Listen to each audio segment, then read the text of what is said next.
Vinga, doncs tornem a ser a Districte 8. Com sabeu, els dimarts cada 15 dies parlem de llibres i avui ens acompanya en Jordi Canal, director de la Biblioteca La Bòbila, en fi, el gran referent de la novel·la negra. Estem molt contents que ens acompanyi, Jordi, perquè a més volem parlar de la Confidencial. Molt bé. Per això ho farem a la part final de la secció. Ens has dut 3 propostes. Sí. La primera...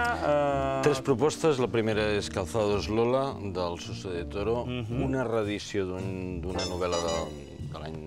La novel·la és del 98, però és una novel·la que està molt bé que la reeditin ara perquè el Suso de Toro acaba de comunicar que deixa d'escriure, no vol tornar a publicar llibres. Com és això? No ho sé. I, en canvi, aquesta és una novel·la fantàstica. Va fer una trilogia al finals dels 90, que era Land Rover, Calzados Lola i Ambulància, que, bueno, penso que és de lo millor de novel·la negra espanyola i està molt bé que 10 anys després es pugui tornar a llegir. És la història de Manuel, d'un personatge que va d'un poblet de Galícia a Madrid i després el retorn de Madrid al poblet per històries que venen del passat. És una mica un viatge iniciàtic d'anada i tornada. És una novel·la molt interessant i és realment de la millor novel·la negra espanyola. I de lo millor d'en Suso de Toro, també? També. Jo és que crec que de lo millor del Suso de Toro són les novel·les policíaques. Tot i que ell mai s'ha considerat un autor negre o policíac, aquestes 3 novel·les són genials. Llegien una crítica literària, mirada íntima, personal... No sé si forma part molt de... Bueno, sempre són històries que venen... Les històries del Suso sempre són històries que venen del passat, de culpes del passat que després... Que ho arrossega, no? S'arrosseguen fins que no es fa net.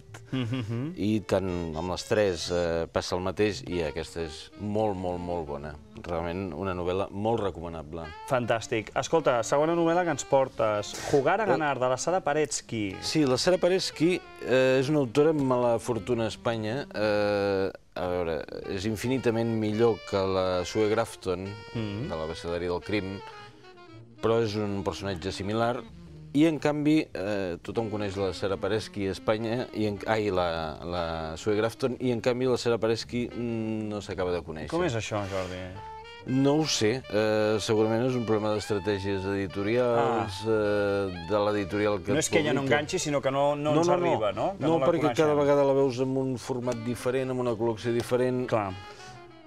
Sara Paretsky va néixer a Kansas, però viu a Chicago, i té un personatge que és la Vic Warshawski. Warshawski, pot ser? Vic Warshawski, jo ho tinc aquí apuntat, jo no la coneixia, Jordi. D'origen polonès, com ella mateixa.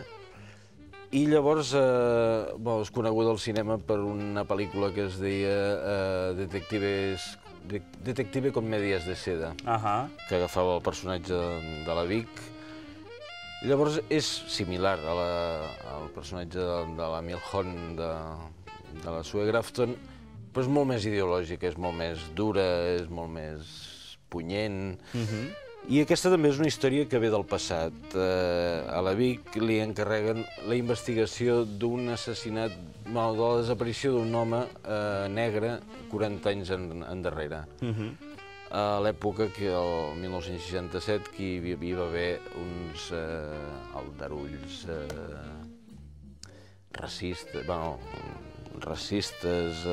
racials. Sí, ja vindria a ser això. Sí, de fet, una cosa porta l'altra. Exacte. I bé, i ara feia uns quants anys que no es publicava cap novel·la de la Paretsky a Espanya i penso que és un bon moment per conèixer-la i per repescar els títols anteriors, que estan molt bé. Segon personatge atormentat pel passat que ens portes. No sé si això és molt, no?, la novel·la negra i policia, que ho té molt, això d'aquest personatge obscur. Bé, a veure, normalment o es fa crítica de la situació en el moment o s'aprofita per tirar enrere i fer crítica del que ha passat. Moltes vegades, diguem-ne, aquest tipus d'històries que venen del passat serveixen una mica per reescriure la història recent, que la història oficial l'ha escrit d'una manera i la veritat va anar d'una altra. Va anar d'una altra. Escolta, Seda Roja, de la Qiu Xiaolong. Qiu Xiaolong. Qiu Xiaolong. També un personatge molt curiós. A veure, Qiu Xiaolong va néixer a Xangai, però als anys 60 se'n van a viure als Estats Units. És un autor que es va donar a conèixer a Espanya gràcies a l'editorial Almuzara, a l'editora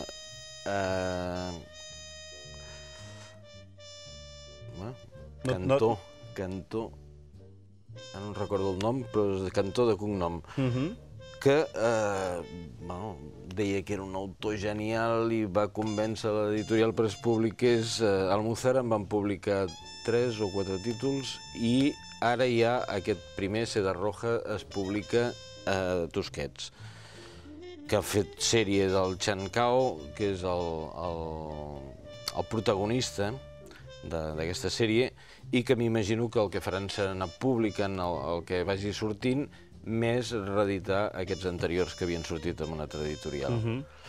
El personatge, l'inspector en cap, Chen Cao, és un personatge curiosíssim, és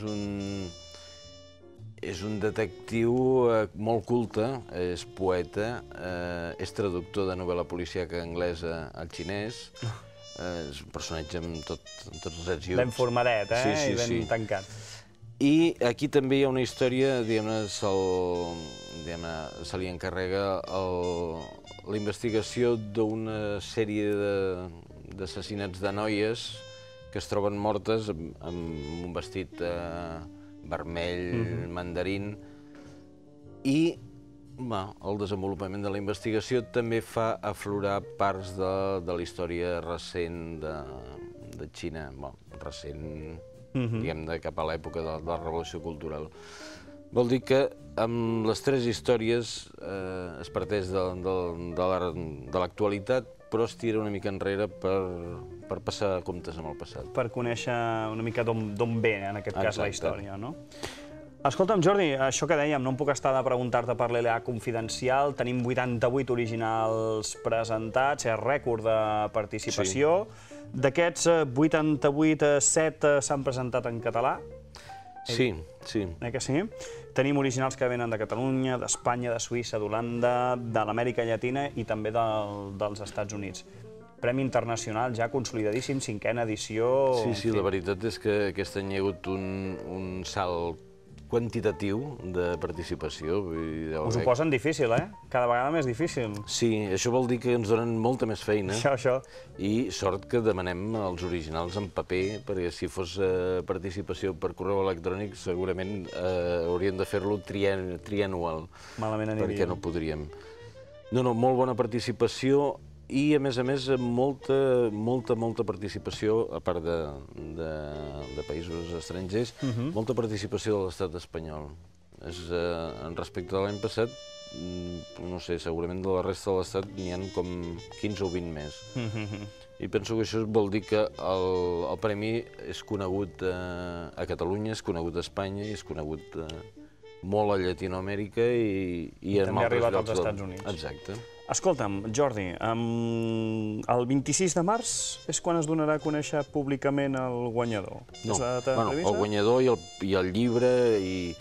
El guanyador... El presentarem públicament, diguem. Exacte, ja amb el llibre editat i tal. El guanyador es donarà a conèixer a mitjans de gener. A mitjans de gener i l'acte d'entrega és el 26 de març. Abans el que fèiem era també decidíem qui era el guanyador a mitjans de gener, però no ho dèiem fins al març.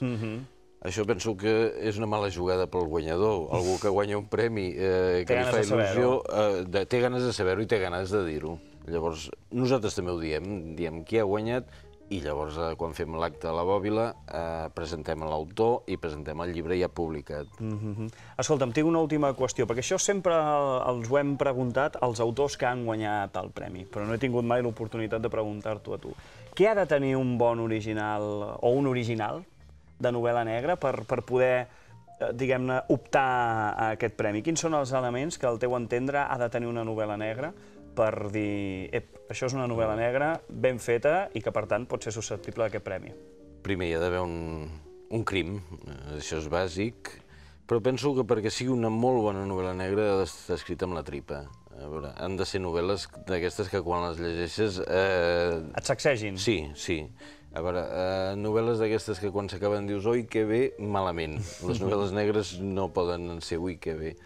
Han de ser novel·les d'aquelles... No tenen final feliç, eh? No, ni tenen final feliç i, a més, han de deixar el lector una mica trasbalsat.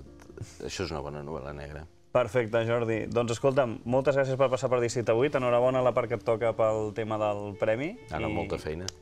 Això mateix. I que vagi molt bé. Molt bé. Ens retrobem. Ara nosaltres volem connectar amb el set informatius on ja ens espera la Candela Figueres, que ens porta els temes